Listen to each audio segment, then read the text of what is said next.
bonjour, bienvenue sur notre conférence sur décrypter les échecs des projets, comprendre les défis des équipes et des parties prenantes. Est-ce que vous voyez bien mon écran? Oui? Oui. Eh ben, on est parti alors. Alors, un petit mot sur nos speakers, nos sponsors, excusez-moi, sans lesquels il n'y aurait pas d'événement possible. Donc, on a un sponsor platine qui est le PMI, deux sponsors or qui sont Worldwide et Zenvalue, deux sponsors bronze, Nuagigo et Segos, et plein d'associations qui nous supportent comme The Next Enterprise Organization, Agile en Méditerranée, Open Serious Game, Frugagile, Cara Grenoble, Acube, Nord-Agile, la communauté francophone et le PMI Agile France. On va petit mot sur notre sommaire aujourd'hui. On va faire quelques rappels, quelques comparaisons aussi. Vous avez 10 projets, les raisons des échecs, l'histoire de Paul et une conclusion. Alors, on va commencer par quelques rappels.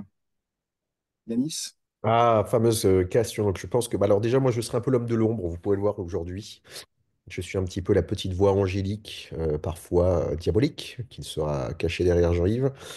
Et en fait, on aime particulièrement un monsieur que vous connaissez peut-être qui s'appelle Jean-Pierre Confucius, qui dit qu'une petite impatience ruine un grand projet.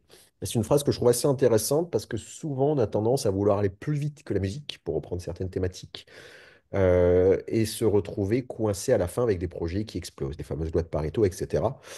Donc, prendre le temps de bien concevoir, structurer, designer son projet peut être des fois un énorme gain de temps et en l'occurrence de réussite pour son projet. Et c'est un petit peu tous ces curseurs que nous allons voir tout au long de cet échange pendant les prochaines 45 minutes. Est-ce que ce petit schéma vous parle? Donc, c'est quelque chose qu'on voit très très souvent entre ce qu'a expliqué le client, ce que le chef de projet a compris, ce que l'analyse a designé, ce que le programmeur a écrit, et puis derrière ce qu'on a décrit au business consultant, ce qu'on a documenté, ce qu'on a facturé, surtout très important, versus ce que voulait le client. Et donc, nos échecs projets, je parle bien de nous, parce que tous ensemble, cet échec est trop parfois collectif, sont malheureusement monnaie courante dans le monde de la gestion de projet, qu'on soit en agile ou pas en agile. Et derrière, on va mettre en valeur, mettre en lumière un petit peu euh, tout ce qui a pu faire que ça se passe mal. Et on n'est pas là non plus pour dire qu'il y a une méthode qui est meilleure qu'une autre. Personnellement, je vais me présenter vite fait. Je suis un ancien développeur, passé chef de projet, directeur de projet. Je fais plein de choses amusantes. Je suis certifié de plein de trucs amusants aussi. Mon job, c'est vraiment d'offrir la meilleure méthode, le meilleur outil en fonction de l'équipe, de son problème, de sa culture, de son entreprise. Et pour cela, très souvent, j'utilise les serious games. Donc, on a créé des serious games pour plusieurs entreprises en fonction de leurs besoins par rapport à une attente spécifique. Et quelque part, c'est vraiment comme ça qu'on obtient les meilleurs résultats. Passer des slides comme aujourd'hui, ça marche un peu. Vous faire toucher du doigt via un service game une vraie problématique, ça marche beaucoup mieux. Euh, Yanis. Euh, En parlant de toucher du doigt, on me voit avec un très joli bâton dans les doigts, justement. Pour ma part, en fait, je suis un peu moins spécialisé que Jean-Yves, un peu plus touche à tout, ce qui a, on va dire, pas forcément un problème, une qualité, mais qui amène à simplement observer les choses un petit peu, voilà, différemment. Depuis maintenant une petite 5-6 années, je suis en fait devenu conférencier sur plein de petits sujets, notamment bah, grâce ou à cause de Monsieur Jean-Yves ici présent. Et en fait, l'idée, c'est de m'intéresser de plus en plus, alors non pas à l'agilité ou au DevOps, etc., mais ce qui m'intéresse, c'est plus la transformation d'un modèle organisationnel vers un autre, en revenant sur la conférence de Juliette ce matin, comment est-ce que un système, quel qu'il soit, en fait, se module et étend vers en fait une autre organisation qui peut avoir des qualités, des défauts autres, et qui va trouver dans son mode organisationnel en fait des décisions en projet, en l'occurrence, et c'est ce qui amène à l'ouverture de cette conférence.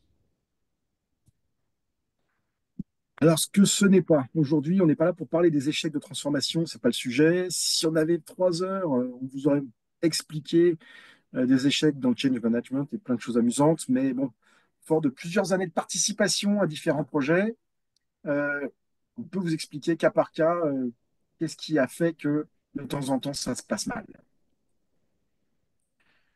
Je vais commencer par une petite comparaison en 3 minutes. Moi, ma première formation, c'est de la mécanique. Donc, je vais vous parler des fraiseuses. Et donc, en 1900, une fraiseuse, c'était ça. Ça permettait de recopier plus facilement et de faire les choses plus rapidement. Derrière, on a changé un petit peu tout ça pour faire des fraiseuses qui étaient alimentées par bande, pour tailler des pièces en métal. Et si on a pu, quelques années plus tard, les faire en électrique, c'est parce que l'électricité était vraiment pas chère. Oui, c'était il y a longtemps, je vous confirme. Derrière, voilà un petit peu sur quoi j'avais été formé en 91, sur des vieilles fraiseuses.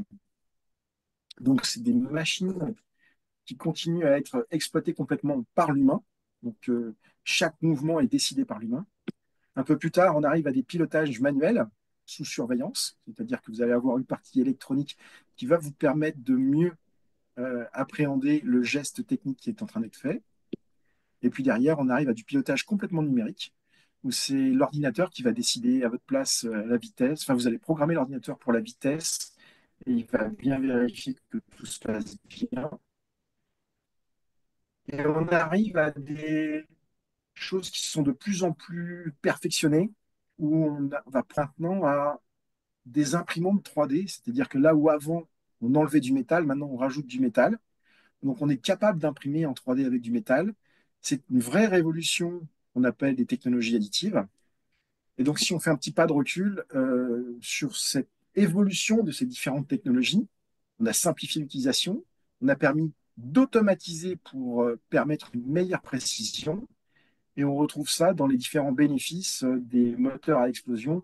Si vous comparez le moteur d'une Ford T, le moteur d'une Jeep Willys ou d'un pick-up, vous voyez qu'on a vraiment et constamment amélioré le rendement par cette précision. Et donc, même si dans la mécanique, on a une amélioration constante avec une rupture, on voit que dans la gestion de projet, on a la même chose, une amélioration successive avec une rupture qui était l'agilité. En mécanique industrielle, on a toujours des formations efficaces, des résultats qui s'améliorent au fil des années, alors qu'avec l'agilité, la gouvernance des projets et des programmes, le métier de chef de projet maintenant n'a plus d'avenir. En mécanique industrielle, les KPI utilisés restent les mêmes, et de génération en génération, les étalons s'améliorent. Et alors qu'aujourd'hui, en agilité, plus personne n'est intéressé par la maîtrise d'outils centenaires comme un planning, un suivi des coûts, un suivi des risques, la consommation des ressources, très rarement utilisé. Alors, c'est quoi un chef de projet? Est-ce que c'est quelqu'un qui est chef de projet parce qu'il gère le budget? Il est chef de projet parce qu'il gère une équipe? Qu'est-ce qui fait de vous un chef de projet? Qu'est-ce qui fait de la personne qui est dans l'entreprise un chef de projet? Est-ce que c'est la personne qui a évolué jusqu'à ne plus pouvoir évoluer? Maintenant, on l'a mis chef. Yanis? Bah déjà, un petit peu tout ce que tu as précisé avant, en fait. Alors moi, j'aimais bien la partie chef de projet à Mac, mais ça, c'est une petite voilà, parenthèse. Aujourd'hui, l'objectif, ça reste bah oui, de répondre en fait à une notion de besoin. Le projet, en fait, a un objectif auquel on doit amener une réponse, c'est-à-dire en fait répondre à un besoin client avec un livrable, in fine, à la fin. Ce livrable, ce sera en fait un sous-marin, ce sera un applicatif, ce sera en fait, on parlait tout à l'heure en fait dans la conférence du textile, peu importe en fait, mais c'est bien de répondre à quelque chose. Donc il y a ce fameux triangle connu, coût, délai, qualité, performance, etc.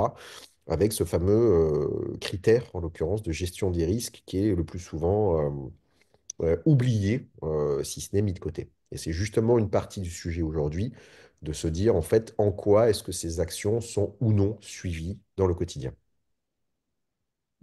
C'est le fameux triangle de fer qui était utilisé en gestion de projet des années 70, 80, 90. Et quand on va parler de gestion de projet classique ou de la qualité euh, périmètre, c'est ce fameux triangle de fer. Et on se retrouve avec différents types de chefs de projet, des chefs de projet fonctionnels, des chefs de projet techniques, des chefs de projet transverses. Dans l'agilité, c'est encore autre chose. Et on se retrouve avec très souvent aussi une couche qu'on va appeler PMO, qui est la tour de contrôle des projets. Je l'ai vécu et expérimenté dans une belle entreprise du CAC 40, qui avait le nom d'un fruit. Et donc, ce PMO définissait les référentiels, les méthodes, les outils. Et donc, tous les chefs de projet, directeurs de projet devaient présenter l'avancement de leur projet, de leurs indicateurs tous les mois. Et on devait, en toute bienveillance, bien sûr, devant nos pairs, expliquer nos plans d'action, Et très souvent, comme on était en toute bienveillance, justement, on avait des réflexions du type, bah, est-ce que tu as vraiment envie collectivement de grandir et d'avancer? Sauf qu'aujourd'hui, le PMO est de plus en plus souvent le secrétaire des chefs de projet plus qu'une vraie autorité. Mm. Et là où justement ça pose problème, c'est en fait dans beaucoup d'entreprises cette problématique est justement de ne pas avoir de référent. Et là où en fait sans citer Framework spécialement, mais le PMO prend un rôle un petit peu central justement dans finalement le dispatch du budget, la priorisation qui peut être faite à certains temps donnés en fait, eh ben, on se retrouve avec des gens qui sont là pour essayer d'avoisiner un petit peu les demandes. Et ça pose en l'occurrence beaucoup de problèmes parce que cette espèce de structure qui finalement pourrait être justement, sans parler forcément de verticaliser, mais en tout cas de rendre service au chef de projet qui aurait besoin de se référer à quelqu'un, le chef de projet peut se retrouver au niveau de l'organisation, en tout cas particulièrement démuni. Quelques chiffres pour se dire que même s'ils ne sont pas tout neufs, oui, vous avez McKinsey qui nous avait gentiment dit que vous aviez 2,7 fois plus de chances de réussir vos projets avec de l'agilité. Vous avez des collaborateurs qui sont beaucoup plus motivés quand on travaille en agile. Je connais personnellement des développeurs qui ne veulent pas revenir à du cycle en V classique parce que justement, dans l'agilité, on va demander euh, d'utiliser leur jus de cerveau, ce qu'on retrouve rarement dans certains cycles en V. Par contre, on se retrouve avec uniquement 5% des PME qui maîtrisent l'agilité. C'est un des gros soucis et aussi un des moteurs de nos conférences aujourd'hui, c'est de se dire que est-ce qu'on ne parle pas que entre nous, entre pairs, et qu'est-ce qu'on fait justement pour aller prêcher la bonne parole. Et puis derrière, en agile, on a un meilleur respect des délais et des budgets, ce que nous ressortent tous les ans ou tous les 2 ans, je crois, le Chaos Report. Alors, on va faire un bref rappel sur l'histoire de tous les échecs, de d'où ça peut venir. On va d'abord parler de quelques portées disparues. Alors, je vous rappelle les risques. Est-ce que dans vos projets, vous avez encore ce genre de matrice où on va parler criticité, impact, probabilité? euh, Comment est-ce que vous gérez vos risques? Déjà, est-ce que vous avez un document qui vous permet de dire, au fait, mes risques le mois dernier versus les risques actuels, est-ce que ça diminue? Est-ce que ça augmente? Qu'est-ce que je peux comparer? Donc déjà, est-ce que vous avez quelque chose? Quand je fais cette conférence en real life et que je demande de lever la main, c'est peu de mains qui se lèvent. Mm, mm, mm, mm. Et puis avec aussi cette notion de ce que j'aime bien dans le projet, c'est la notion de, voilà, si on suit les indicateurs de risque, pas au sens le risque des impacts du projet, mais déjà le risque du projet, le risque à ne pas faire, avec le risque positif aussi, parce qu'il peut y avoir un risque qui n'est pas forcément négatif en l'occurrence, ce sont des choses qui sont totalement squeezées ou oubliées en fait. Derrière, on va parler aussi de risques stratégiques. Comment sont gérés les risques stratégiques au niveau du portefeuille, et ainsi de suite. Et très souvent, on se retrouve avec un grand blanc. Deuxième portée disparue, la gestion des coûts. C'est-à-dire que là, vous voyez cette courbe que vous retrouvez, c'est du Earn Management, Value Management. Donc très souvent, vous avez cette courbe noire qui est ben, ce que je dois dépenser, pas de problème. Euh, Par contre, votre courbe rouge et votre courbe verte, enfin, la courbe verte, vous l'avez, c'est-à-dire combien vous avez vraiment dépensé euh, actuellement versus la courbe noire. Donc parfois, vous dépensez plus. Mais par contre, cette courbe rouge, qui est quelle est la valeur acquise actuellement sur le projet, si je l'arrête, j'ai très rarement des équipes qui sont capables de me répondre, de me dire, bah ouais, voilà la valeur que j'ai acquise. Donc, à part gérer, au fait, on a dépensé 25% du budget, ok, vous avez très rarement le suivi de ces trois courbes qui peuvent vous permettre de dire, ben voilà, j'ai dépensé plus que prévu, mais j'ai produit plus que prévu. J'ai dépensé moins que prévu parce que maladie, Covid, machin, tout ça. Mais je suis dans les temps sur le projet, ainsi de suite. Ces trois indicateurs sont nécessaires pour pouvoir vous dire est-ce que j'ai un retard en temps, est-ce que j'ai un écart en coût, et derrière, qu'est-ce que je peux dire et qu'est-ce que je peux avoir en prévision sur mon retard et mon écart final en coût. Donc, c'est vraiment la base de la gestion de projet, mais il n'y a plus une seule équipe qui le fait, quoi. Enfin, je suis peut-être pas dans les bonnes équipes.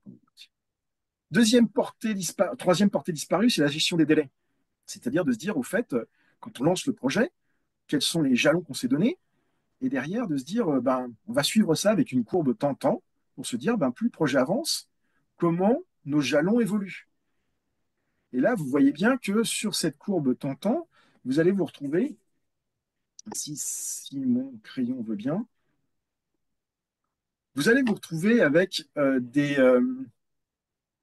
sur cette courbe bleue, là, vous voyez que plus le projet avance, plus on continue à vous mentir en vous disant, ben voilà, on te livre dans un mois. Un mois plus tard, on te livre dans un mois. Donc demain, on rase gratis. C'est très très sympa de raser gratis, hein, c'est ce qu'on retrouve ici. Mais comment est-ce que demain, vous allez pouvoir vous dire que votre projet avance vraiment? Et personnellement, j'ai vu dernièrement des projets où on se disait, bah, tiens, ça fait 6 mois qu'on se dit qu'on prend tous les mois un mois de retard. Est-ce que c'est normal? Donc cette prise de recul, elle est très importante pour se dire, au fait, quid de nos délais? La courbe de Hofstadter nous en Ouais, ça c'est parle? pas mal, c'est un truc que j'aime assez bien. C'est une théorie que j'ai découvert il y a pas très très longtemps, peut-être une petite année, et qui disait grosso modo que bah, il faut toujours plus de temps prévu, même en tenant compte de la loi Hofstadter. Alors Hofstadter, c'est un monsieur qui a théorisé une loi exprimant le fait que malgré le fait qu'on essaie d'être le plus prévoyant en matière de gestion du temps, il y aura toujours une sous-estimation parce qu'il y a des choses qu'on aura malheureusement oubliées en fait.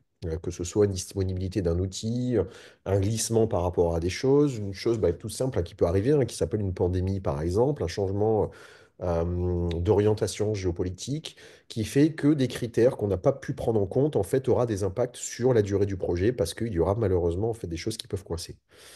Pour donner une image actuellement, et ça je suis vraiment en plein dedans actuellement, plusieurs projets que j'avais lancés avec des entreprises visant des positions internationales sont pour le coup plutôt embêtés vis-à-vis de ce qui se passe aux États-Unis actuellement. Et je me retrouve avec des délais qui explosent sur certains projets, mais du fait simplement de la réalité de la vie en fait. Euh, on me demande de clôturer ma vidéo. À ça, on peut aussi rajouter de la loi de Murphy, qui est de se dire tout ce qui peut mal se passer va mal se passer. Pardon. Euh, Autre outil très important pour moi, c'est la matrice des compromis, c'est-à-dire de se dire que va falloir faire un compromis entre coût, délai, qualité, périmètre. Et par projet, sur mon projet, en ce moment, qu'est-ce qui est le plus important? Est-ce que c'est la qualité? Est-ce que c'est le périmètre? Est-ce que c'est le coût? Est-ce que c'est le délai? Parce que derrière, dès qu'on va commencer à avoir des petits problèmes, on va devoir s'acheter du temps peut-être en se disant, ben voilà, est-ce que je rajoute des ressources? Est-ce que je décale des livraisons? Et donc, pour ça, il faut que dès le démarrage du projet, on soit au clair sur qu'est-ce qui est le plus important. Et donc, on a le droit de mettre qu'une croix par ligne et par colonne pour se dire, ben là, mon coût est moins important que mon délai, qui est moins important que mon périmètre, qui est moins important que ma qualité. Donc, je dois faire quelque chose de très bien. Ça veut dire que si je livre plus tard, c'est pas grave. Et ça veut dire que tout le monde est aligné sur cet élément-là, plutôt que de garder ça sur on pense qu'on est tous d'accord. La matrice des compromis est super importante pour qu'on soit de manière explicite tous au clair sur qu'est-ce qui est important sur le projet. Est-ce qu'on s'autorise à se faire de la dette technique pour livrer dans les temps? Là, on voit bien que on n'accepte pas la dette technique, mais par contre, que s'il nous faut un mois de plus et donc des ressources supplémentaires, on peut aller les chercher. La gestion de vos parties prenantes, est-ce que c'est expressément défini dans un document? Est-ce qu'on sait qui doit prendre quelle décision au niveau du copy, du coproche, du co-strat, dans vos réunions de lancement? Est-ce qu'on sait exactement les rôles de chacun? Est-ce que vous avez fait tous ces documents-là pour se dire, je dois absolument avertir euh, tout- toutes ces personnes-là? La gestion du contrat, qui paye quoi? Qui est responsable de quoi? Très souvent, on reparle d'une matrice RACI, euh, voire de matrice give and take.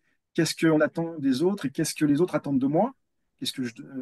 Et par rapport à tout ça, on fait une belle explication pour se dire, tous les autres, voilà ce qu'ils attendent de moi, mais moi, je ne peux pas leur donner ci, je ne peux pas leur donner ça, donc il va falloir qu'on revoie ça complètement.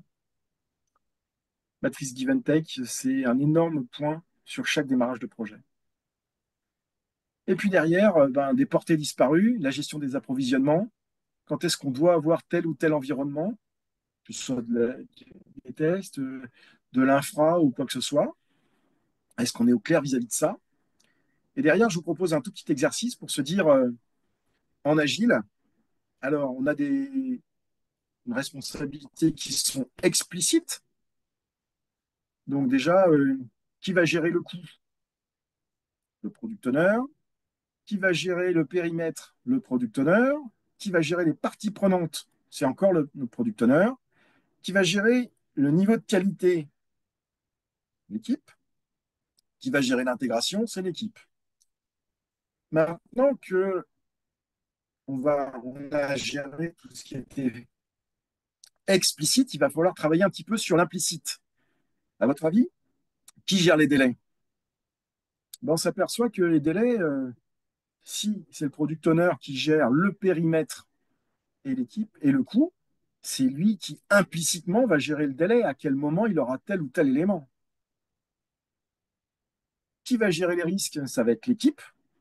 Est-ce qu'elle est consciente que ça fait partie de ses responsabilités? Est-ce que la communication, on est au clair que c'est bien au Scrum Master de la piloter, même si ce n'est pas lui qui va faire toutes les communications? Les ressources humaines, ça dépend que vous soyez dans une entreprise américaine et ou dans une entreprise française, mais très souvent, c'est une responsabilité qui revient au Scrum Master. Bien vérifier que tout le monde est au bon endroit avec les bonnes capacités et les bonnes compétences. Et les approvisionnements, ça revient sur l'équipe. Donc on se retrouve avec des choses qui sont à discuter, à négocier. Je vous ai mis mon avis, euh, et un peu plus que mon avis, mais pour moi, ça doit être des choses qui doivent être complètement être rendues explicites, à la fois pour la gouvernance, à la fois pour l'équipe, pour se dire qui fait quoi et s'éviter un trou dans la raquette. Une petite perte de connaissance, Yanis? De compétences surtout, plus que de connaissances. Euh, Oui. Là, aujourd'hui, en fait, ça revient un petit peu sur ce que tu disais. Il y a non seulement les problématiques de responsabilité, en fait, typiquement des équipes qui ne sont pas forcément fournies, mais aussi un petit peu tous les à côté. Ce que j'entends par dévalorisation, c'est à quel niveau est-ce qu'aujourd'hui on a des entreprises motrices justement dans la formation. Alors former, ça ne veut pas dire forcément passer une certification de tel ou tel framework ou tel, je sais pas, support, mais c'est déjà aussi permettre à des personnes d'avoir les compétences sur qu'est-ce que doit faire un chef de projet. Et à côté de ça, quel modèle on a choisi justement d'organisation autour de ces rôles-là. Et là, en fait, aujourd'hui, ce que j'ai pu voir dernièrement dans pas mal, exactement, Olivier, l'entreprise apprenante, beaucoup de problématiques que j'ai pu voir, c'est qu'on on ne laisse pas forcément la place aux gens sur cette organisation à mettre en place. Et il m'est arrivé de me battre dans de l'accompagnement de changement avec des demandes de formation où on considérait qu'un chef de projet qui se forme, en fait, il est en vacances. En l'occurrence, c'est pas forcément quelque chose d'important. Second point, si tu peux avancer, Jean-Yves, c'est le fait de se dire que aujourd'hui, on a une problématique liée aussi en fait à la notion de gestionnaire. C'est en fait jusqu'à quel niveau est-ce qu'on octroie un budget à un chef de projet qu'il va suivre identiquement pour le product owner. Donc on va avoir à un moment donné une possibilité, en restant sur le sujet de formation, le fait de faire avancer les gens, mais pour le temps, en fait, il n'y a pas forcément cette problématique qui est mise en avant. Revenons sur tous les items qu'a montré Jean-Yves tout à l'heure, en fait, ou une partie des choses qu'on a évoquées. Ces outils-là ne sont pas utilisés. Donc pourquoi former des gens sur typiquement de matrice tentant si en fait on considère qu'un délai peut glisser en fait ad vitam aeternam avec un truc que j'ai découvert dans certains contextes qui étaient des choses que je ne connaissais pas, qui étaient le projet au fil de l'eau ou la queue du projet, avec des projets qui ne se clôturent jamais en fait. Donc arriver à avoir un cadre dans lequel en fait on donne à quelqu'un de responsabilité, on lui donne les moyens, on lui permet de se former pour mieux faire son boulot, est quelque chose qui malheureusement n'existe pas forcément ou plus.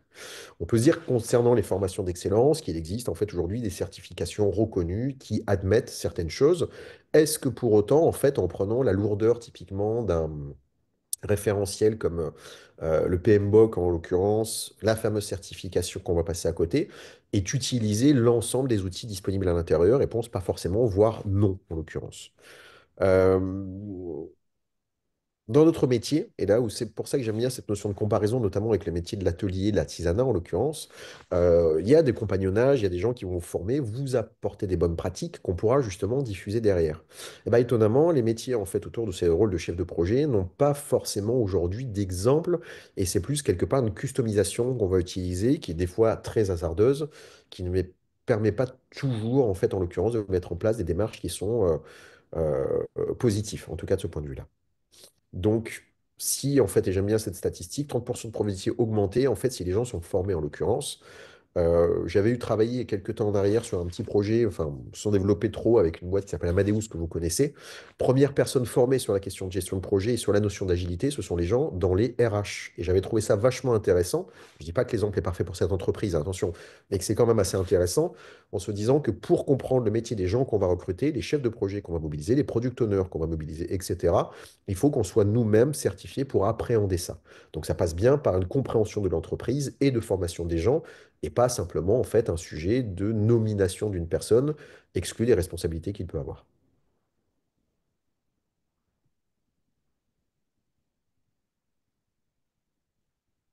Yes. Ah oui, excuse-moi, mais je regardais la réponse en fait il y a un accent machin, Lorraine, sont tout la reine, Oti la reine.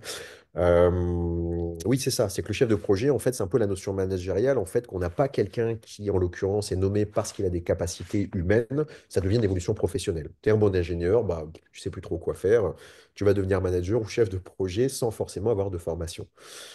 Pour autant, il y a des outils, il y a une façon en fait, assez rapide de mettre en place des choses. Ça, c'était dans une entreprise où j'étais passé parce que je trouvais ça assez intéressant. Pas de capacity planning, pourtant entreprise qui faisait pas loin de 1,5 milliard de chiffre d'affaires, ce qui est quand même une bonne société à la base. Après analyse, en fait, pas de capacity planning, des priorités dans tous les sens, en fait, et on commence à mettre en place des outils justement PMO. On en revenant sur ce qu'on disait derrière, avec un portfolio géré, demande à la DSI, première question, combien de projets existent dans l'entreprise? 20 selon le DSI, 97 selon la police, en fait, avec des projets qui étaient en sous-marin, qui avançaient dans tous les sens. 5% de projets attribués avec un budget valable, ce qui est totalement ridicule. Et là où ça devient vachement intéressant, c'est qu'en fait, une partie de l'activité était gérée en fait en mode MCO. Donc on se plaignait d'avoir des gens en burn-out, en l'occurrence, et on a très vite compris pourquoi dans les statistiques, des personnes qui étaient avec des charges de travail de 13%, en l'occurrence, enfin, pardon, 1300%, donc ça fait à peu près 13 pour 1, et des services en fait qui étaient plein de gens en burn-out, qui étaient en arrêt maladie longue durée. L'idée, c'était de se dire comment est-ce qu'on peut gérer des projets DSI, ou en l'occurrence plus large, si derrière, on n'a pas une vue précise des budgets et surtout de ce que font les gens en l'occurrence. La réponse de l'entreprise à la fin, c'était oui, mais avec vos trucs, vous nous ennuyez un peu, parce qu'avant, on était un peu en mode pas vu, pas pris. Il y avait une bricole, ça avançait. Maintenant, on est obligé de rendre des comptes. Et ça nous ennuie en fait. Donc, cette notion de reporting n'existait pas parce que les projets n'existaient pas. À partir du moment où les projets existent, ben, il faut commencer à comptabiliser ce qu'ils font, les dépenses et quelle valeur ils amènent vraiment. Et ça demande une justification non souhaitée en l'occurrence. Dès qu'on commence à discuter de quelle est la valeur vraie apportée par ton projet et non la valeur qui est dépensée, Ah, mais là, on exactement. rentre dans des choses qui sont difficilement justifiables. Tout à fait. Maintenant, je vais vous raconter l'histoire de Paul. Donc, Paul, il a un besoin pour son entité. Il fait partie d'une petite entité très sympa, mais il leur faudra un logiciel pour remonter les alertes de l'usine. Donc, il va commencer un long chemin sur la gestion de la demande parce que ils sont ni en ITIL ni en CMMI. Et donc, il va rédiger un superbe document pour pouvoir passer le premier comité projet. Donc, il a décrit sommairement le besoin. Il dit voilà, il faudrait que ça fasse ça pour tel périmètre. J'ai besoin d'afficher telle et telles alertes. Il précise un délai, il dit bah voilà, il faudrait que ça serait vraiment chouette si je pouvais l'avoir à la fin de l'année, évidemment parce qu'on est sur des budgets annuels, sinon ça serait pas drôle. Et derrière, ben, lui, il a chiffré avec ses moyens, donc il a un coût très approximatif, pardon, voire optimiste, c'est-à-dire que pour lui tout va bien, il a juste besoin d'un tout petit peu de pognon pour que ça marche. Et donc, victoire de Paul, le projet passe la première étape de validation, la sélection, on continue et on va travailler sur son projet. Donc maintenant, il est en phase d'analyse. Et donc, comme il a décrit sommairement le besoin, il doit définir finement le besoin. Et donc, tout le périmètre. Il doit vérifier si son délai est compatible avec les compétences disponibles dans l'entreprise. Il doit intégrer des acteurs que, hélas, il n'avait pas prévus. Et ben oui, il va falloir faire un petit peu de formation, d'infrastructure, de documentation. Il y aura peut-être besoin d'un coach agile, mais bon, on s'en fout, c'est des gens qui servent à rien. Il faudra peut-être aussi faire de la cybersécurité parce que son truc, c'est quand même une porte ouverte sur les données cruciales de l'entreprise qui peuvent intéresser les concurrents. Donc, il va falloir qu'on cadre un petit peu tout ça. Sauf que là, pas de bol, ça rentre déjà plus dans son budget. Donc, qu'est-ce qu'il va faire? Il va commencer à sacrifier. Alors, on va commencer à sacrifier un petit peu du périmètre, on va sacrifier un petit peu des fonctionnalités qui étaient importantes. Mais bon, on se retrouve à l'os, comme certaines choses. Mais maintenant, ça passe. Donc, on n'est plus sur la même chose. Sa nouvelle définition du périmètre est validée, mais le budget 2025, il y a un coup de rabot qui est demandé dessus. Donc, au vu des autres projets qui sont en cours, son projet commencera dans 8 mois. Pas Et de cela dit, il a perdu bol. des doigts déjà dans l'histoire, hein, si on regarde bien sur la photo. Ouais, ouais, ouais. À force de couper, il y a des choses qui commencent à se voir. Et donc, intérieurement, il range son frein, il fait la gueule, mais c'est comme ça. Et maintenant, il va rencontrer un Scrum Master, Serge, qui va lui demander de prioriser son super backlog en lui disant un peu de must, un peu de should, un peu de coude, et qu'est-ce qu'on risque de ne pas faire. Euh, Là, il est moyennement content, même s'il est assis sur la table. Donc, encore un renoncement, mais on peut démarrer. Formidable. Son projet, c'est plus du tout ce qu'il voulait, c'est plus du tout ce qu'il avait besoin de faire, ça correspond plus à rien, mais on démarre son projet. Et là, calmement, Paul, tout ce qu'il va faire, c'est que dans son backlog, il va pouvoir rajouter tout ce qu'il a dû sacrifier, puisque c'est lui qui est maître du besoin. Donc il va gentiment dire, tel retour client, il faut qu'on rajoute ça. Ah il faut absolument qu'on rajoute ça. Et étonnamment, le périmètre explose. Évidemment que le budget est dépassé. On appelle ça une presque réussite. Alors qu'est-ce qui s'est vraiment passé?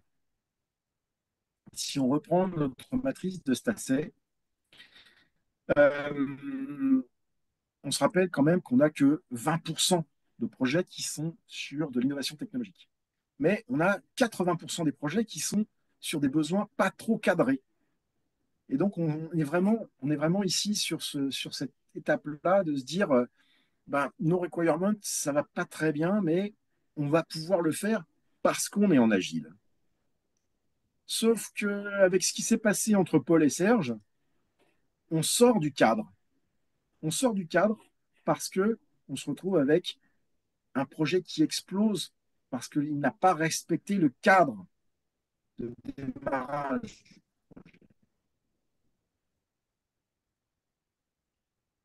Or, comme il est à la fois partie prenante et responsable du cadre, il est d'expliquer pourquoi est-ce qu'on a explosé le cadre. Tout le monde va trouver des coupables,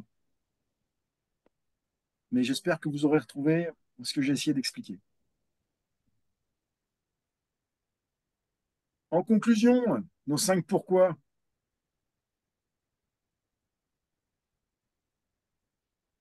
Yanis. Mais j'attendais que la page s'affiche, mon cher Jean-Yves, je te remercie. Excuse-moi. Non, non, mais c'est pas grave. Euh, déjà, oui, ce qui est intéressant, moi j'aime bien dans cette notion de 5 pour toi, c'est revenons en fait à la racine en fait de ce qu'on peut trouver par rapport à ça. Euh, Parlons de la méthode à l'arrache, que vous connaissez sans doute pour les plus jeunes ou moins jeunes d'entre nous. En fait, beaucoup de projets en fait, n'ont pas forcément une partie des lectures des items qu'on a survolés plus tôt. Je m'explique. Dire à un moment donné, on va piloter un projet par rapport à l'aspect typiquement délai, c'est très bien, hein, pas de problème. Mais est-ce qu'il y a vraiment des vrais impératifs derrière? Le nombre de fois où j'ai vu des véhicules ne pas arriver à l'heure, des machines virtuelles ne pas arriver dans les délais, etc., sont finalement, ça change vraiment, parce que finalement, que le projet arrive au fin du premier trimestre ou fin de second trimestre, ça a vraiment d'importance? Pas vraiment. Donc cette notion typiquement déjà de délai clairement acté ne l'est pas totalement. Où sont les bons chefs de projet? Sont-ils formés? Ça, en revenant sur ce qui a été un petit peu marqué, j'ai trouvé certaines observations très pertinentes sur la discussion du webinaire. En fait, est-ce que le chef de projet, est-ce que c'est une profession? Est-ce que c'est un métier? Est-ce que c'est un rôle? Est-ce que c'est une compétence qu'on acquiert? Ou est-ce que c'est en fait simplement une évolution professionnelle? Quand j'étais jeune chef de projet, en fait, on m'a envoyé sur le terrain en me disant, bah tiens, tu as eu des bons résultats fatalement comme ingénieur, bah, tu as un peu de bagou, tu vas être chef de projet. Ça a été une catastrophe au démarrage parce que j'avais pas les éléments, j'étais plutôt dans de la négociation au forceps, avec a fortiori pas de moyens, pas de budget, pas d'équipe. Euh, le rôle de chef de projet était finalement un rôle de coordinateur où on allait coordonner des centres de compétences pour essayer de récupérer enfin de l'ETP à hauteur de ce qu'on pouvait avoir avec des gens qui n'étaient pas forcément disponibles. Donc, ce n'était absolument pas du tout compétent à l'époque, un peu plus maintenant, mais très compliqué du sens que où il me manquait de la formation, où il me manquait, bah, a fortiori des compétences, fatalement, mais surtout, en fait, une compréhension des enjeux d'entreprise, qui sort d'ailleurs du cadre à spécialement parler, proprement parler, de la formation à ce niveau-là. Direction, pas forcément formé sur la chefferie de projet. Je reviens sur le comparatif que je faisais avec les AH, les gens de ressources humaines dans certaines entreprises formés sur l'agilité notamment. J'ai été assez surpris au fur et à mesure de ma progression, ce qui est encore le cas aujourd'hui d'ailleurs, et a fortiori d'autant plus depuis, de voir en fait que les dirigeants, certains managers n'ont absolument aucune compétence en chefferie de projet. Donc, demander à des personnes d'avoir une compétence sur soi-même, à minima connaître le métier, devient un peu compliqué, sinon impossible. C'est un peu l'histoire de Goldratt, on en parle souvent avec Jean-Yves, en fait, de se dire, en fait, dis-moi comment tu m'évalueras et je te dirai finalement comment je me comporterai. Bah, si en l'occurrence, les KPI ou en tout cas les mesures de ce qu'on fait sont décorrélées des compétences qu'on est censé mettre en avant, bah, à un moment donné, il y a des choses qui coincent. Et c'est là où on réexplique à nouveau pourquoi, dans certains cas de figure, les externes se retrouvent à avoir des boulots qui sont pas forcément terribles, non alignés avec leurs compétences. Ce qui est un petit peu dommage de se faire juger sur des choses qu'on ne fait pas au profit de ce qu'on est censé faire normalement. Dès lors qu'on a mis ça en place, bah, si l'entreprise n'a pas compris qu'il y avait des compétences au chef de projet et qu'on doit lui attribuer les équipes, ce qui arrive au quatrième pourquoi, comment ça se fait que dans beaucoup d'entreprises, il n'y a pas à proprement parler vraiment d'équipe dédiée pour le projet? Dans l'espèce d'organisation build and run, je pense que c'est des choses que vous avez vues, en fait, des gens qui courent de la construction du projet à la gestion du MCO, en priorisant au fil de l'eau les demandes, souvent d'un point de vue journalier, hebdomadaire plus rarement et mensuellement, j'en parle même pas. Pour autant, en fait, avoir une entreprise structurée autour d'une vraie démarche projet, en mode agile, fatalement d'autant mieux, serait quelque chose d'appréciable. Or, même dans des entreprises qui se revendiquent appartenir à une forme d'agilité, faisant les fameux délits que vous avez certains peut-être connus avec un CR à la fin, parce que voilà, on ne sait jamais, hein, quelque peu qu'on oublie de faire des choses, euh, eh ben, on oublie le fait que initialement, les gens sont censés se dispatcher du travail pour le lendemain, et le lendemain parler justement de l'avancement des tâches qui ont été faites potentiellement la veille, en fait. Mais dans ce cas-là, ça veut dire qu'il faut bien une équipe dédiée au projet et pas quelqu'un qui, au bout d'une heure d'activité, va être repris en crise sur autre chose et n'aura pas le temps de faire ce qu'il est censé faire. Conclusion, en revenant sur le rôle du PMO, qui est censé quand même à un moment donné prioriser, orchestrer les projets, les orienter dans un choix justement de budget, de qualité, etc. pour conclure, eh ben, ces gens sont souvent très absents. En l'occurrence, j'en ai vu très peu dans mon expérience professionnelle. Je ne sais pas forcément pour vous. Les constats faits avec Jean-Yves font que ce sont, comme on disait tout à l'heure, souvent des rôles qui ont plutôt un rôle un peu de secrétaire, qui viennent voir un peu ce qu'on fait, mais qui n'ont pas ce rôle un petit peu régalien d'être au-dessus même des fois de certains managers dans les entreprises matricielles pour dire, Jean-Pierre, tu nous avais dit que tu nous filais un tel 3 jours, il a bossé que 2 jours, pourquoi? Il a bossé qu'une journée, pourquoi il n'a pas travaillé?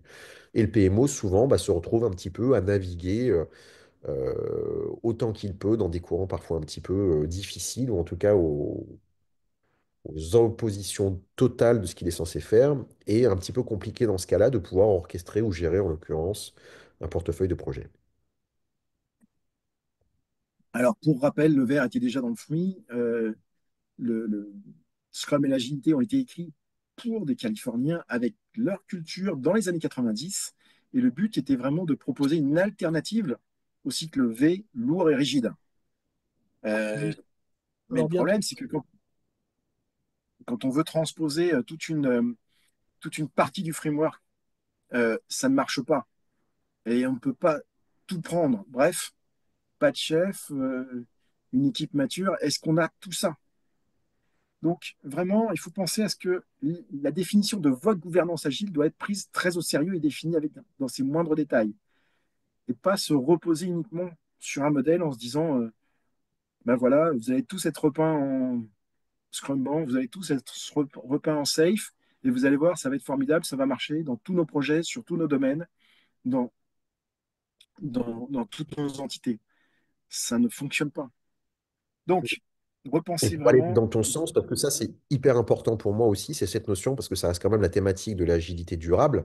Il ne faut pas non plus que l'agilité soit une mode. En l'occurrence, beaucoup de boîtes avec lesquelles on peut pouvoir passer ce genre de choses, c'est qu'on veut faire une transformation gouvernance agile pour finalement très vite reprendre des anciennes pratiques qui sont aux antithèses de ce qu'on a voulu mettre en place, en fait. Oui. Et cette injonction à passer au tout agile, alors qu'il y a des projets qui seraient aussi bien d'être faits en incrémental, voire en cycle en V, euh, cette injonction qui est presque une religion est quand même un petit peu dommageable. Est-ce que vous avez besoin de remettre en cause complètement votre périmètre si vous êtes uniquement en train de migrer une application? Déjà, vous allez migrer l'application et après, on verra s'il y a des choses qui sont peut-être à abandonner, peut-être à revoir. Mais faites de l'itératif, faites du bon itératif plutôt que du mauvais agile. Et donc, tu as cité quelqu'un que je cite très souvent. Dis-moi comment tu m'évalues, je te dirai comment je me comporte. Si tu m'évalues de façon idiote, ne t'étonne pas que je me comporte de façon idiote. Euh, dans une de mes premières entreprises où j'ai travaillé, on m'a fait faire le tour des bureaux et on m'a désigné quelqu'un en disant ah, lui, il travaille bien, il finit tard. Instantanément, j'étais devenu bon. Je finissais plus tard que mon chef. Donc, si sa seule façon d'évaluer, parce qu'il ne connaissait rien dans la gestion de projet, c'était de savoir qui est-ce qui finissait tard, problème très français, encore une fois, euh, très mauvaise évaluation. Donc, première question, c'est comment vous évaluez vos projets? Est-ce que c'est la tenue du délai, du périmètre, la valeur apportée? Comment est-ce que vous évaluez vos chefs de projet? Est-ce que c'est les chefs de projet qui règlent les problèmes avant de vous en parler? Et dans ce cas, bah, c'est quelqu'un que vous ne voyez quasiment jamais, ou quelqu'un qui va mettre un petit peu du bois sur le feu pour dire il y a un énorme incendie et grâce à moi, je vais l'éteindre. Ouais, mais est-ce que tu ne faisais pas déjà partie du problème? Donc, reposez-vous la question de c'est quoi un bon collaborateur? C'est quoi un Qu'est-ce qui fera que ce chef de projet apportera de la valeur pour l'entreprise? Et déjà, vous aurez beaucoup, beaucoup, beaucoup moins d'échecs.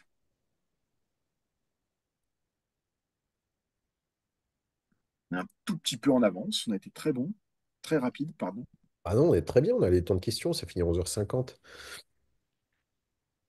Il vous reste 4 minutes, messieurs. Et je vous remercie pour cette présentation. Nous allons passer aux questions. Alors, il y a une question dans le chat. Est-ce que vous l'avez repérée? Celle de William. Il y a même une question avant de Stéphane Moureux dans l'ordre qui disait en fait ces chiffres sont IT. C'était, j'imagine, le slide, tu sais, où tu mentionnais au début Oui.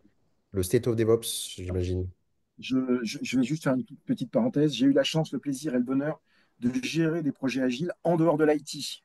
J'ai géré des projets agiles en électronique, en marketing, en juridique, en électronique.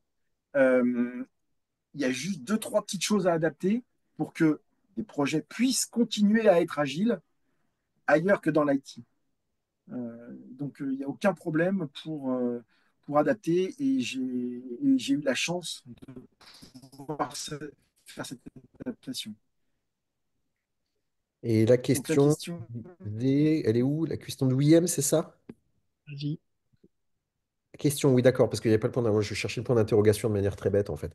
Dans un contexte organisationnel, l'agilité à l'échelle adoptée, comment voyez-vous l'apport d'un chef de projet pour médier ces portées quasi oubliées?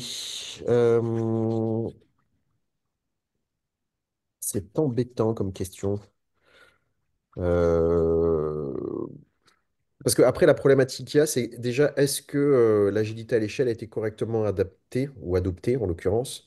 Comme on disait souvent, l'agilité à l'échelle, et pas, peut-être Jean-Yves en parlera mieux que moi, mais en fait, souvent, on admet que derrière, ça doit être du safe, qui a des rôles qui sont en général plutôt définis.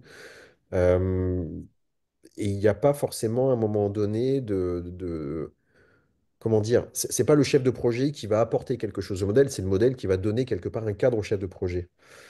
Et en fait, malheureusement, si l'entreprise n'a pas compris et appréhendé SAFe, et une fois de plus, je ne suis pas là pour dire du bien ou du mal, en fait, c'est un framework qui marque quand il est employé et qu'on veut correspondre à ça, et ben en fait, on a un cadre qui définit les rôles qu'on est censé avoir à l'intérieur et ça ne met pas forcément de problématique derrière. Mais si la gouvernance n'a pas défini en tant que telle ce qu'on veut définir comme critère, c'est là où on revient sur le truc de Goldratt qu'a signé tout à l'heure Jean-Yves. Bah, on peut mettre ce qu'on veut comme critère derrière, on ne sait pas comment estimer le travail de la personne, ce qu'il est censé amener comme valeur pour faire progresser les projets. Et donc, à un moment donné, on arrive dans une impasse, en fait. Donc, ce n'est pas Oui. tellement le chef de projet qui Oui. apporte quelque chose, c'est le cadre qui va donner au chef de projet les capacités, les responsabilités qu'il est censé avoir. Donc là, on rentre dans une discussion systémique. Pour discuter sur l'agilité à l'échelle, il nous faudrait des heures. On a déjà fait des conférences sur l'agilité à l'échelle. N'hésitez pas à les retrouver sur YouTube. L'agilité à l'échelle, ça marche si c'est vraiment adapté à l'entreprise et si on n'a pas dit qu'on rentrait l'entreprise au chausse-pied dans un framework. Plus de 90% des entreprises françaises qui font de l'agilité à l'échelle ont pris Safe. Certaines ont fait du Safe-like en mixant du Spotify avec du Safe ou du Scrum avec du Spotify. Euh, Très peu, enfin, trop peu ont obtenu des résultats satisfaisants. Donc, trop souvent, on enlève ce qui nous embête pour garder ce qui nous rassure Mmh. et on obtient une licorne qui ne marche pas très bien. Il marche pas trop. Mais il y a un site qui me fait marrer, que je regarde de temps en temps, en fait, sur les mises à jour, qui s'appelle Safe Delusion, que tu connais peut-être sans doute, qui montre un petit peu toutes les entreprises qui donnent leurs avis un peu négatifs sur les transformations safe au forceps. Ce qui me ramène à l'objectif en fait que mentionne Olivier Farlotti en disant Agile n'est pas un objectif, c'est une proposition d'approche au service d'un changement désiré. Bah oui, il y a en fait quelque chose qui va ou qui ne va pas, une injonction à changer, à évoluer. L'agilité peut être une réponse, comme ça peut ne pas être une réponse. Tant bien, on peut partir vers d'autres modèles comme du DevOps par exemple, parce qu'on sera peut-être plus autour de l'infrastructure. Il y a pas de règles en fait qui définissent ça, et en fait, il n'y a pas d'injonction à faire de l'agilité. Si on en fait, si à un moment donné on ressent le besoin et que c'est censé apporter quelque chose. Il y a une Mais la question question d'Yvan suivante. Attends, vas-y, excuse-moi. une question d'Yvan Le Borgne, c'est Oui, mais c'est comment ça. expliquer que l'on se pose la question si rarement, la question de la formation et de la professionnalisation des acteurs projets. C'est un mal français. Si vous voulez être chef de projet en Suisse, vous devez être certifié. En Allemagne, en Angleterre, au Canada, aux US, c'est pareil. Vous devez avoir quelque part la certification PMP ou la Prince2 ou une autre en Suisse pour dire je valide le fait que je suis chef de projet. En France, non. Et ça va avec. Hein. Il y a 10 ans, vous aviez un salaire à 6 chiffres en Suisse parce que vous étiez chef de projet certifié. Donc, tout va avec. On a un petit mal français pour se dire on est chef de projet parce que tout d'un coup, ton ESN t'a propulsé chef de projet. Et tu ne maîtrises pas forcément à la fois les règles et le cadre qui va avec. Et forcément, on n'a pas les résultats attendus. Bah après, pour aller dans ton sens, après, je ne sais pas si c'est une réponse, mais c'est en tout cas une question que je me pose beaucoup aujourd'hui, c'est savoir si on a compris dans ce mal, comme tu dis français, je ne sais pas si c'est ça qui l'explique, mais si on a compris ce que c'était qu'un projet en fait. C'est-à-dire qu'il y a en fait tout un tas de blagues, par exemple, comme des gens comme Franck Lepage, par exemple, qui me font rire sur les conférences gesticulées. On dit qu'on a switché et remplacé le management par du projet en France, ce qui, je trouve, pas déconnant. Mais en gros, le chef de projet, en fait, est censé théoriquement amener quelque chose de neuf, c'est-à-dire répondre à un besoin dans une structuration. Et dès lors que le projet s'arrête, le chef de projet n'existe plus. Il est affecté à un autre projet. Mais dans beaucoup de boîtes, pareil, dans lesquelles j'ai vu des fonctionnements, que ce soit des sociétés institutionnelles ou pas, le chef de projet, en général, est en multi-projet, il gère plein de trucs, mais n'est pas inclus comme ayant une responsabilité. Il reste en fait quelqu'un qui va coordonner finalement une démarche projet, mais il ne va pas en aucun cas devenir chef pendant un moment donné d'une véritable équipe. Or, dans chef, il y a chef, je pense, chef de projet, il me semble. Donc Mais c'est bien qu'à un moment il y donné, a un on a autre, une forme de lien donné, peut-être juste momentané en fait, en tout cas de subordination. Voilà, project manager, exactement. Project manager, chef de projet. il y Je a- te remercie, Cornelius, mais c'est ça. Et en fait, à aujourd'hui, je n'ai rarement, même moi, hein, dans beaucoup de rôles que j'ai eu en tant que chef ou directeur de projet, je n'avais que le nom en fait. Je n'ai jamais eu vraiment d'équipe dédiée sur des gros services. Et peut-être pour le il y a salaire, un en autre, effet, c'est plus facile de vendre un il chef y de a un- projet parce que ça passe partout plutôt que un manager plus, quoi.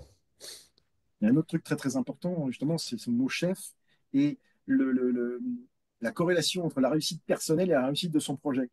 Or, pour moi, un très bon chef de projet, c'est quelqu'un qui sait arrêter son projet le plus tôt possible en se disant, là, on n'a pas les bonnes cartes pour jouer. Or, très souvent, le chef de projet va incarner le projet et il faut que mon projet réussisse. Même si c'est une connerie, il faut le faire. Donc, il va falloir travailler sur cette décorrélation entre mon projet, est-ce qu'il est bien, est-ce qu'il n'est pas bien, versus mon rôle, ma carrière. Et si je suis un bon chef de projet, c'est mon devoir d'arrêter un projet mal mené. Or, trop souvent, je vais porter mon sac à dos jusqu'à ce qu'on fasse le projet, même si c'est complètement inutile, même si ça servira à rien. J'ai réussi mon projet. Il reste une dernière Bravo, question. Pauline, à devoir considérer tes stops. Hum, Pauline, comment être PME externe dans une entreprise sans culture de gestion de projet ou agile? Si on nous fait venir pour limiter les dégâts sans pour autant pouvoir mettre en place notre méthode. ouais, la question. Alors, je n'ai pas vu sa question. Tu sais Donc, pas tu, réponse. tu l'as toi tout seul? Ah, moi, comme je suis peut-être pas dans les hôtes et panélistes, j'ai peut-être pas accès à la question. Tu peux Comment la être reposer? PME externe dans une entreprise sans culture de gestion de projet ou agile si on nous fait venir pour limiter les dégâts sans pour autant pouvoir mettre en place notre méthode? Eh ben, on appelle ça, moi j'appelle ça un vase sur l'étagère. C'est-à-dire que un copain qui m'avait donné ce titre-là, il se considérait dans cette organisation le vase sur l'étagère, c'est-à-dire qu'il était juste là pour faire beau. Il servait à rien, mais il était là pour faire beau. Donc il n'avait pas de moyens, il servait à rien. Il était désolé de prendre un salaire, mais il n'avait aucune action, il n'avait aucun moyen d'action, il servait à rien, donc il était un vase sur l'étagère.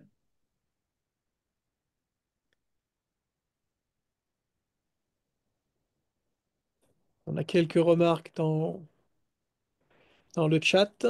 Si vous voulez faire une réaction. Il est 56. Bon, on est.